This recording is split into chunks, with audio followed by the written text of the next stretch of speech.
hosting It's our fourth. Fourth. I think it's our fourth. Where do you get the fourth? We did one at the bookstore that was we were moderating. Yes. Then we did in the room. Yes. And then we did one at the restaurant house. Yes. Wait, I could. Awesome. It was the restaurant. You're my most faithful fans in New York. It's so great, and we have an incredible audience of moms, and this is our first the Moms Marketplace. So we have 7 mom entrepreneurs here today who have incredible stories and who are so thrilled to be a part of this event with us, with you, with Invisalign brand, and with boys. And just one more thing about Invisalign brand, they're here all day. So if you have any questions upstairs, our kids have just started with Invisalign brand, and I think we sent you to an office recently for your son. Yes, my son, who has tons of metal in his face, is so excited to get the metal taken out of his face. Yeah, we're really excited. I didn't really know much about like the Invisalign brand, but yeah, he's really excited and already mad at me that I didn't find this solution for his mouth earlier. So. Okay, so let's just talk for a minute about boying up, because I have a son, Denise has 2 sons. I'm sure there's lots of moms of boys out here, and I'm like, sure if you don't have boys, some of it still applies. It's like it works with men too. Understanding boys also translates to understanding men, I have realized. But it's like the Bible for having boys, or I could say the Torah, because it's, I can't believe this book. Now tell us how you sort of came to, it's time to write a book about boys and everything. It's like amazing. So I wrote a book about growing up a year ago, and you know, I think that made some sort of intuitive sense to me that I was a girl, now I'm a woman. And as a neuroscientist, I had a lot of, you know, training in the endocrine system and, you know, how we go from being girls to women. And it was literally last year on the book tour that people said, well, are you going to do one for boys? And I thought, of course not. Like, I'm a girl, why would I do that?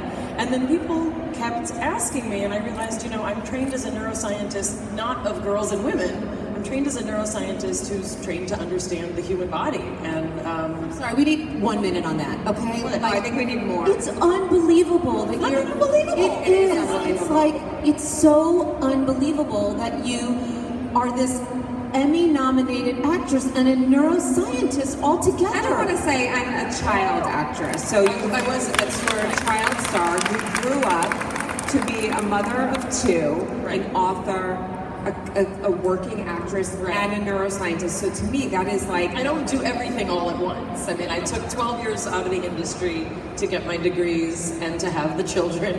And I've been acting again, since they were very little. But yeah, so that's part of, no, it's fine. So that was kind of part of the decision to write this follow-up to Growing Up, was to write not only about the, you know, the biological experience by which boys become men, which, as I said, I'm sort of trained to know about, but also as a mom of boys who kind of thought that, like, I had it figured out because I'm a smart mom. But what you find is, you know, when you have any child, whether it's a boy or a girl, you are humbled constantly and wrong all of the time.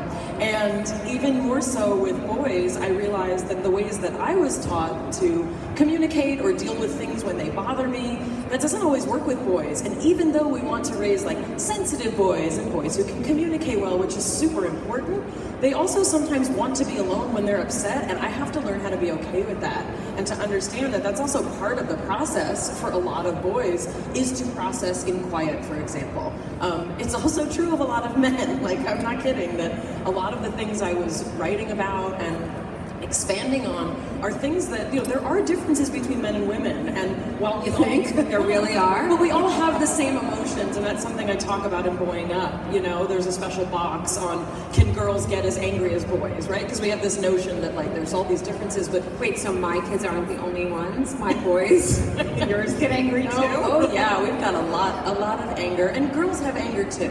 But obviously the way that it gets expressed and the way our culture kind of interprets it, I think can really depend on how we then continue to raise our boys into men. So if you have a teenager, which you do, and I also forgot to put body makeup on my legs, and I'm very embarrassed about that, but there's no hiding it now that I have mama legs.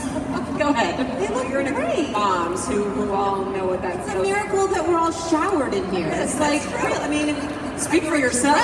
This is right? all put on top of an unshowered body. So Keeping it real. So you have a teenager. I have a 12 and a half year old. Right. Yeah. So, what advice would you give to moms like me who have that angry teenager? So 13, they're going through body changes, they're going through mood changes. What could you, from your expert neuroscientist advice, tell me to deal with my life? I think,